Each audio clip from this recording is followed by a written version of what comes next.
अदिती काय झालंय? कसला विचार करतेस? जय मी काय करू? कशाबद्दल? खूप मोठा प्रॉब्लेम झालाय. एक मिनिट थांब. कसला प्रॉब्लेम? काय झालंय मला नीट सांगशील? तुला आठवतंय मी अविनाश सरांना सांगितलं होतं की मी केतकर काकांच्याच एरियात राहते. अविनाश सरांनी ते आऊंना सांगितलं आणि आज आऊंनी माझ्याकडे केतकर काकांचा नंबर मागितला. आणि मग काय? माझ्याकडे नाहीये असंच सांगितलं मी. पण त्यावर आऊ असं म्हणाले की मग त्यांच्याकडून घेऊन ये नंबर.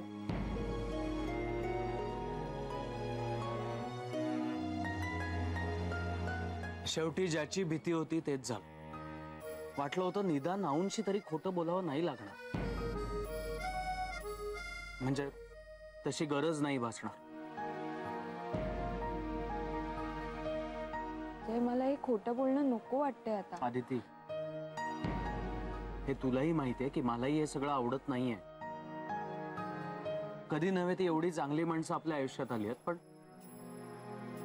फक्त परिस्थितीमुळे ना आपल्याला त्यांच्याशी खोटं बोलावं लागतं. मला असं वाटतंय की आता लवकरच नवीन जॉब शोधावा लागणार.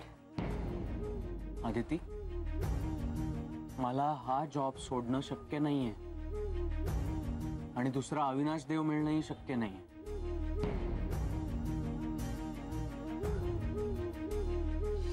हे बघ, आपल्याला खरं बोलता येत नसलं ना तरी खरेपणाने, मुकाट्याने देवटूरसाठी जे काही करता येईल तेवढं करूया.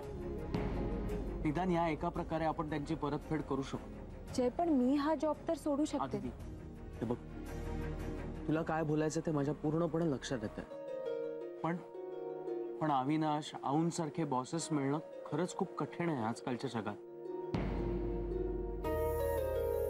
हे बघ, मी तुला आजपर्यंत कुठल्याही गोष्टीला नाही म्हटलो नाहीये, त्यामुळे नीट विचार कर आणि निर्णय घे. मग आऊंचं काय?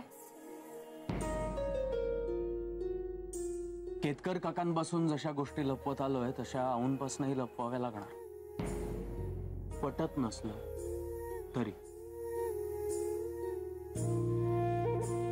जय, आपण काय कारण सांगायचं? आजही मला काहीच सुचत नव्हतं. बघ, कारण नंतर शोध. आता उशीर होतोय, आपल्याला घरी जावं लागेल. काका वाट बघत असते.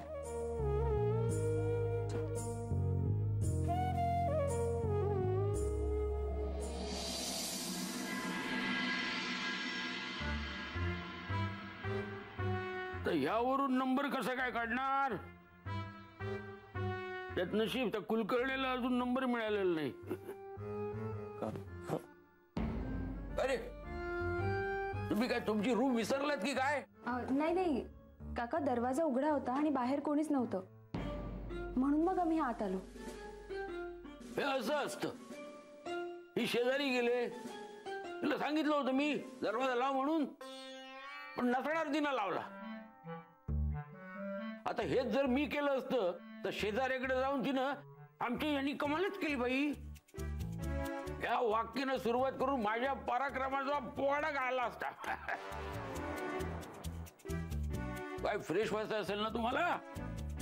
हो काका, आम्ही आलोच. तू थांब, तू जा.